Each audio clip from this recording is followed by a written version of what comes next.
জন্মাষ্টমীতে তমলুকের বর্গভীমা মন্দিরে কৃষ্ণ সাজো প্রতিযোগিতা, উপচে পড়া মানুষের ঢল। রাজ্যের অন্যান্য প্রান্তের পাশাপাশি ভগবান কৃষ্ণের জন্মতিথি উপলক্ষ করে পূর্ব মেদিনীপুর জেলার তমলুকে জন্মাষ্টমী পালন করা হয় মহাসমারোহে। একই সঙ্গে কৃষ্ণ সাজো প্রতিযোগিতার আয়োজন করা হয়। প্রসঙ্গত, তমলুকের বর্গভীমা মন্দিরে সংস্কার ভারতীয় পক্ষ থেকে গত 19 বছর ধরে কৃষ্ণ সাজো প্রতিযোগিতার আয়োজন করা হচ্ছে। এই বছরেও তার ব্যতিক্রম হয়নি। জানা গেছে প্রায় 80 জন প্রতিযোগী এই কৃষ্ণ সাজে প্রতিযোগিতায় অংশগ্রহণ করেন এদিন। শুধু তমলুক নয়, পূর্ব মেদিনীপুর জেলার হলদিয়া, পাঁশকুড়া সহ বিভিন্ন প্রান্ত থেকে প্রতিযোগীরা এই কৃষ্ণের জন্য প্রতিযোগিতায় অংশগ্রহণ করে। প্রতিযোগিতায় অংশগ্রহণকারী প্রথম 20 জন কৃষ্ণদের হাতে সোনা ও রূপোর বিভিন্ন পুরস্কার তুলে দেয়। পাশাপাশি বাকি প্রতিযোগীদের সান্ত্বনা পুরস্কার দেওয়া হয়। ওরে বাবা, সারা আমাদের প্রথম বছর আমরা 60 জন প্রতিযোগী ছিলাম। এবার আমরা ওটাই রাখবো চেষ্টা করেছিলাম, কিন্তু দেখছি প্রতি বছর এতই বাড়ছে, 60 থেকে 70 হলো। এখন আমাদের 20তম, আমরা 80তেও গিয়ে দাঁড়াতে পারছি না, 80 থেকে আমাদের বেরিয়ে যাচ্ছে। ছোট ছোট বাচ্চাদেরকে ওই কৃষ্ণ সাজানোর জন্য তাদের বাবা মা এত উৎসাহিত যে তাদেরকে আমাদের ক্ষমতায় থেকে বেরিয়ে তাদের আমাদের না করতে হচ্ছে, যে আমরা নিতে পারছি না।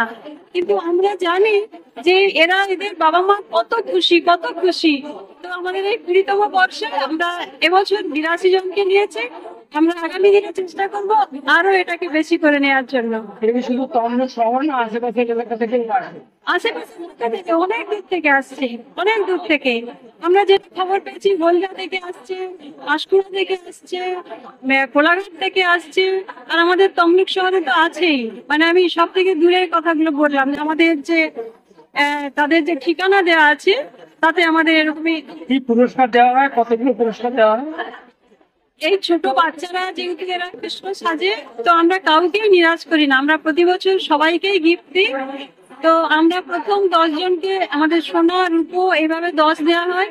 এবছর আমরা আরো 10 জনকে আরো রূপোর গোপাল আমরা উপহার দিচ্ছি। 10-এর পর থেকে আরো যে 50, 60, 70 আরো 60 জন, 62 জনকে আমরা পেতলের তসলা এইভাবে আমরা সবাইকে দিচ্ছি, কাউকে লস করছি না। আপনার নাম? মাধুরী অধিকারী, আমি সংস্কার ভারতের সম্পাদিকা, তমলুক শাখা। আমরা এইভাবেই আয়োজন করে যাব আর চেষ্টা করবো ছোট ছোট বাচ্চাদের এরকম আনন্দ দেওয়ার জন্য। এবছর তো আমি প্রথম সাজিয়েছি বর্গভীমা মন্দিরে, তাই খুব ভালো লেগেছে। কখন থেকে প্রিপারেশন নিয়েছেন? আড়াইটা থেকে প্রিপারেশন নিয়েছি। বয়স কত? 5 বছর। বাচ্চারা কি এতে খুব আনন্দ পায়? খুব আনন্দ পাচ্ছি। আগের বছর সাজিয়েছিলাম, সেটা হচ্ছে মহাপ্রভু মন্দিরে, এবারে বর্গভীমা মন্দিরে সাজিয়েছি। এটার জন্য কি অপেক্ষা করে থাকে? হ্যাঁ, এটা একটা বড় উৎসব।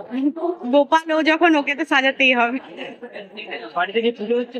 হ্যাঁ, যে আবার প্রিপারেশন হবে বাড়িতে পুজোর জন্য।